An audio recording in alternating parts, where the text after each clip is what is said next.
very unfortunate that a citizen in a free and democratic society who is at the mercy of the government is basically rolling the dice in terms of how they will be dealt with, given that they're in a state of crisis, and as in particularly mental health crisis. That's really, it's not acceptable. Keli Mersereau is a veteran defense lawyer in St. Thomas, Ontario. She represented Jamie High at his bail hearing when he was arrested in September 2014 on charges of failing to provide a breathalyzer sample and 2 counts of domestic assault, shoving his estranged wife and spitting on her. There was no need for Jamie High to be put in jail upon his arrest, she says. He did not have a criminal record.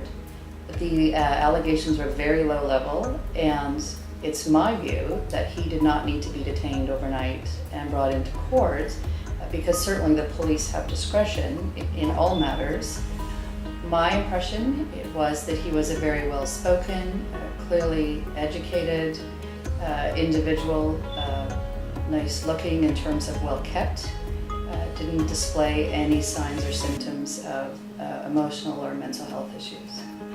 Back at the time of this matter, it was not my experience that the police in St. Thomas used much discretion in terms of releasing somebody from the station. My experience was that they would detain an individual regardless of their record, regardless of the nature of the offense, and I'm talking specifically about domestic matters here, and they would bring them into court. To get out of jail, Jamie had to agree to bail conditions. When he broke those conditions 3 months later, he sought help in the psychiatric ward of the St. Thomas Elgin General Hospital. That breach of bail meant police had a warrant for his arrest. They went to the hospital and brought him back to jail, the Elgin Middlesex Detention Centre in London. The decisions made in these moments are often based on personalities, not policies, Mersereau says. If you are dealing with a police officer who either is not familiar with, doesn't have a lot of experience with persons who are mentally ill, and or does not know the accused, and is somebody who doesn't want to work with lawyers at the initial stage, and some people are just of that sort of what I'll describe the old boy mentality in terms of the way they deal with things. They're the ones who make the decisions. They're the ones who are in charge, and it really wouldn't matter what information they're given. They're just going to do it their way.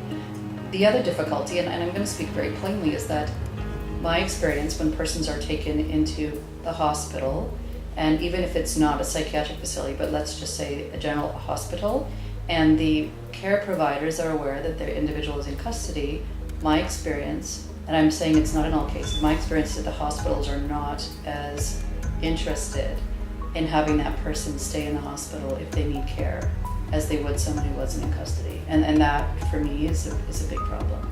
Mersereau was in the courtroom December 23, 2014, when Jamie High made his last court appearance by video from Elgin Middlesex Detention Centre. The man she saw on the screen was not the same man she met in September. Well, there clearly had been a significant deterioration in terms of his mental capacity, in terms of his physical appearance, in terms of his speech. Hours after the hearing adjourned, Jamie High was found lifeless in a jail cell and died in a hospital a short time later. And sometimes people just don't want to rise up and say, I'm going to assume charge of what's the situation, whoever, whether it's from corrections, the police, the court, or council. And, because there's all those players involved and there's all those things in flux, and sometimes there's no one that wants to sort of stand up and say, okay, here's what we need to do. On a different day, if there had been a different crown and or a different defense counsel and or a different person presiding and or different persons on the screen at the jail, unfortunately the situation could have turned out very differently. And by very differently, I mean the individual Jamie would have been taken to the hospital or brought into court.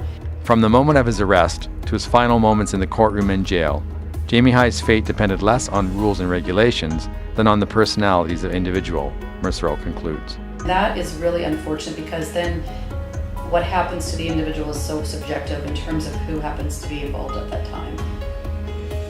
This is Randy Richmond for Post Media Network.